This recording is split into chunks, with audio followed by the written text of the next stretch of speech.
Hello everyone friend, welcome to my YouTube channel. My name is Savita. आप लोग देख रहे हैं आपका अपना YouTube channel fashion designing and technology. तो फ्रेंड, इससे पहले हम लोग पढ़े थे चैप्टर 1 सिलाई मशीन का परिचय, मशीन के मुख्य भाग व उनके कार्य। तो आज हम लोग मशीन के मुख्य भाग और उनके कार्य देखेंगे। तो आप लोग वीडियो में लास्ट तक बने रहिए एंड इस वीडियो को अपने दोस्तों में ज़्यादा से ज़्यादा शेयर करिए जो CTS एंड CITS के स्टूडेंट हैं, फैशन डिजाइनिंग के हों या सोइंग टेक्नोलॉजी या ड्रेस मेकिंग। आप सभी लोगों के लिए ये वीडियो बहुत इम्पॉर्टेंट है क्योंकि आप सभी लोगों के लिए मशीनों के बारे में जानकारी होना बहुत ज़रूरी है एंड उनके कुछ पार्ट पुर्जों के नाम जानना बहुत ही आवश्यक है। तो आप लोग वीडियो में लास्ट तक बने रहिए। वीडियो थोड़ा सा लंबा होगा पर जानकारियाँ यहाँ पर आपको बहुत ज़्यादा मिलेंगी। तो आप लोग वीडियो में लास्ट तक बने रहिए एंड एक दूसरे के साथ ज़्यादा से ज़्यादा शेयर करिए ताकि सभी को हेल्प मिल सके। तो चलते हैं अपने टॉपिक की तरफ। तो आइए सबसे पहले मशीन के मुख्य भाग व उनके कार्य देखेंगे। जिस प्रकार मानव शरीर की रचना छोटी बड़ी हड्डियों से हुई है, उसी प्रकार मशीन भी अनेकों पुर्जों से बनी हुई है। जो छोटे बड़े पुर्जे की जानकारी इसमें दी गई है। सिलाई मशीन को 4 भागों में बांटा गया है। वो कौन कौन से हैं? तो यहाँ पर आप देख सकते हो, आगे का भाग, मध्य भाग, हत्थी वाला भाग और भीतरी भाग। सिलाई मशीन को 4 भागों में बांटा गया है और वो कौन कौन से हैं? आगे का भाग, मध्य भाग और हत्थी वाला भाग। एंड उसके बाद देखेंगे आगे का भाग। सबसे पहले यहाँ पर आगे के भाग के बारे में डिस्कस करेंगे। तो आगे के भाग में सबसे पहले आएगा नंबर 1, सामने वाली प्लेट। सामने वाली प्लेट को फेस प्लेट भी कहते हैं। ये डायग्राम आपको दिख रहा है फेस प्लेट का। यह मशीन के सामने वाले भाग में लगी होती है चमकीली स्टील की प्लेट, जिसको फेस प्लेट कहते हैं। और ये एक स्क्रू के द्वारा यानी कि एक पेंच के द्वारा लगी होती है। ये छोटा सा पेंच यहाँ पर दिख रहा है आपको। इस पेंच के द्वारा ये सेट की जाती है प्लेट। तो ये हुई सामने की प्लेट यानी फेस प्लेट। आप लोगों को नाम याद रखना है, बस सिर्फ और सिर्फ इसको डायग्राम देखकर अपने दिमाग में रखना है कि हाँ ये चीज़ का ये नाम है और यहाँ से कोई भी क्वेश्चन आएगा तो आप इजीली कर पाओगे। तो चलते हैं अब दूसरा देखते हैं। नंबर 2, पैर वाला गज यानी कि प्रेशर फुट बार। यह एक लोहे की छड़ होती है जिसमें प्रेशर फुट लगा होता है और ये कपड़े दबाव डालने के काम आता है। तो ये डायग्राम आपको दिख रहा है, इसमें एक छड़ लगी हुई है। ये प्रेशर फुट बार की है और नीचे जाकर यहाँ पर प्रेशर फुट लगा होता है, प्रेशर फुट अटैच होता है इससे। और यहाँ पर एक पेंच के द्वारा प्रेशर फुट को लगाया जाता है। तो यहाँ पर आप देख सकते हो प्रेशर फुट बार यानी कि प्रेशर फुट लगाने के लिए एक छड़ गई हुई है नीचे की तरफ, लोहे की छड़, वो प्रेशर फुट बार है और उसमें प्रेशर फुट सेट होता है। तो ये आप अच्छे से डायग्राम देख लीजिए एंड इसका नाम याद रखिए और इसका काम क्या होता है ये भी याद रखिए। 3 नंबर है कपड़ा दबाने वाला पैर यानी कि प्रेशर फुट। यह कपड़े पर दबाव डालता है जिससे दंद्राल के दांते कपड़े को पीछे की ओर खिसकाते हैं। तो ये डायग्राम आपको प्रेशर फुट का दिख रहा है। ये एक स्क्रू के द्वारा लगाया जाता है और यहाँ पर नीचे की तरफ ये दंद्राल लगे होते हैं। ये कपड़े को पीछे की तरफ खिसकाते हैं। जब ये प्रेशर फुट दबाव डालता है कपड़े पर तो ये कपड़े को पीछे की तरफ खिसकाते हैं। ये जो छोटे छोटे दांते लगे हैं दंद्राल, एंड इसका काम क्या होता है? कपड़े को पीछे की तरफ खिसकाना और प्रेशर फुट का काम होता है कपड़े को दबाव डालना। तो ये दोनों चीज आप अच्छे से समझ लीजिए एंड डायग्राम को आप देख लीजिए अच्छे से एंड इसको पढ़कर इजीली समझ सकते हो क्योंकि हमने इसमें लिख दिया है। एंड इसके बाद चौथा नंबर देखेंगे प्रेशर फुट लिफ्टर।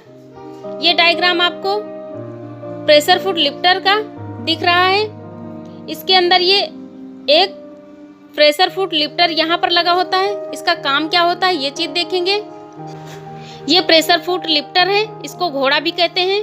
तो आप लोग नाम याद रखिएगा एंड इसका कार्य क्या होता है ये भी याद रखिएगा। इसका कार्य होता है प्रेशर फुट को ऊपर नीचे करना। तो 5 नंबर है सुई वाला गज यानी कि निडल बार। ये डायग्राम आपको निडल बार का दिख रहा है।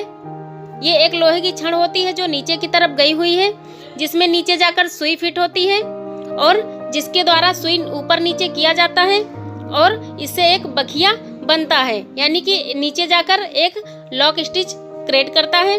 तो ये निडल बार है। ये लोहे की छड़ होती है जिसमें नीचे जाकर सुई लगी होती है, और इसका कार्य क्या होता है? इसका कार्य होता है नीचे ऊपर, सुई को नीचे ऊपर करना। तो इसका नाम याद रखिएगा, निडल बार। निडल बार यहाँ पर ये एक छड़ होती है, ये यहाँ पर नाम भी दिया गया है, आप इजीली समझ सकते हो।